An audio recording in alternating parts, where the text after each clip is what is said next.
மதுரையில் நேற்று முதலமைச்சர் போகும்பொழுது பந்தல்குடி கால்வாயில துணியை போட்டு மறைச்சிருக்கிறாங்க. அதுக்கப்புறம் இரவு போய் முதலமைச்சர் ஆய்வு செய்ய அதை எப்படி பார்த்துருக்கீங்க? அதிகாரிகள் தரப்புல அவங்க மெத்தனமா செயல்படுறதா?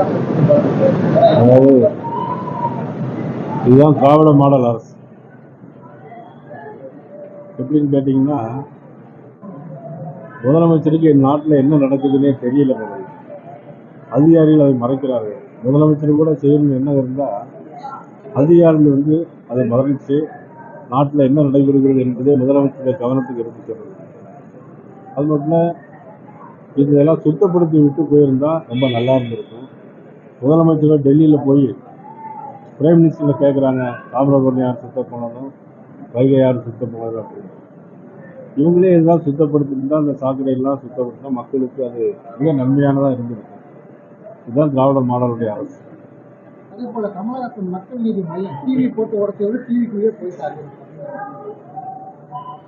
இல்லை, அதை பற்றி நான் ஒன்றும் அவருடைய சொந்த விஷயங்கள் அதுக்குள்ள நம்ம போய் கருத்து சொல்றோம்.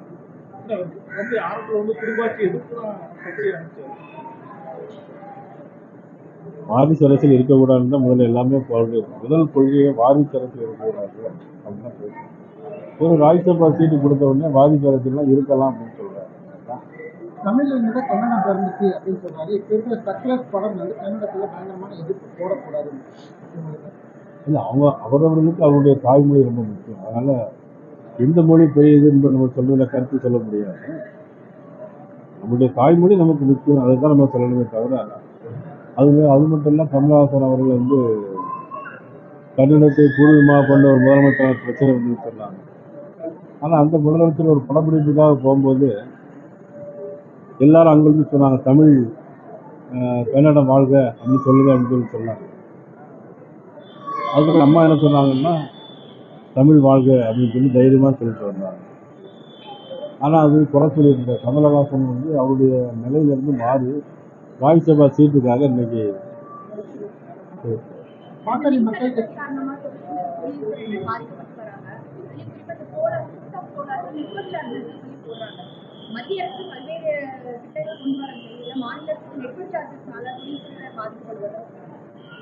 இல்லை கண்டிப்பா. அதாவது என்ன, மின்கட்டண உயர்வு ஒரு பக்கம். தமிழ்நாடு முதலமைச்சர் மின்கட்டண உயர்வு வருஷந்தோறும் 6% அறிவிக்கப்படாமல் மின்கட்டண உயர்வு இருக்குது.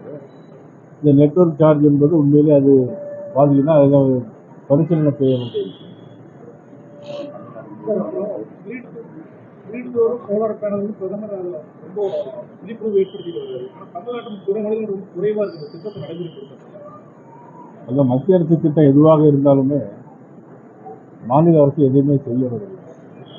வீடு கொடுக்கிற திட்டமாக இருந்தாலும் சரி, எந்த திட்டமாக இருந்தாலும் சரி, மாநில அரசு அது மத்திய அரசு திட்டம் முழுவதும் மறைத்து விட்டு மக்களுக்கு எந்த காரியங்களும் செய்யாத ஒரு அரசாக தான் இன்னைக்கு முதலமைச்சருடைய அரசு.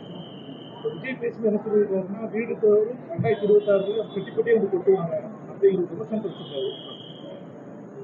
உண்மைதான். இன்னைக்கு ஆளுநர் இன்னைக்கு பார்த்தீங்கன்னா நிதிஷ் 300 கோடி ரூபாய்க்கு வீடு கட்டிட்டு இருக்காரு. ஆகாஷ் அவர் 500 கோடி ரூபாய்க்கு வீடு கட்டிட்டு இருக்காரு சொல்றாங்க. அது 500 கோடி ரூபாய் வீடு கட்டுறாங்க, இழப்புல பப்புக்கு போயாச்சு. 30 லட்சம் ரூபாய்க்கு லூயிவிட்டான் பேக் வாங்கி கொடுக்குறாங்க நடிகர்களுக்கு அப்படின்னு சொல்றாங்க. இன்னைக்கு பணம் அந்த அளவுக்கு எக்ஸஸா இன்னைக்கு திமுகவினர் தான் இருந்துச்சு. அதனால அதுக்கு விஜய் சொல்றது உண்மைதான். வெட்டி வெட்டியா பணம் கொடுப்பாங்க. ஆனா நாட்டில் நல்லாட்சி வேணுங்கிறதுனால மக்கள் இதெல்லாம் சீர்தூக்கி பார்த்து வரக்கூடிய தேர்தலில் யாருக்கு வாக்களித்தால் நல்லா இருந்து பார்த்து தேசிய ஜனநாயக கூட்டணிக்கு வாக்களிக்க வேண்டும் என கேட்கிறேன்.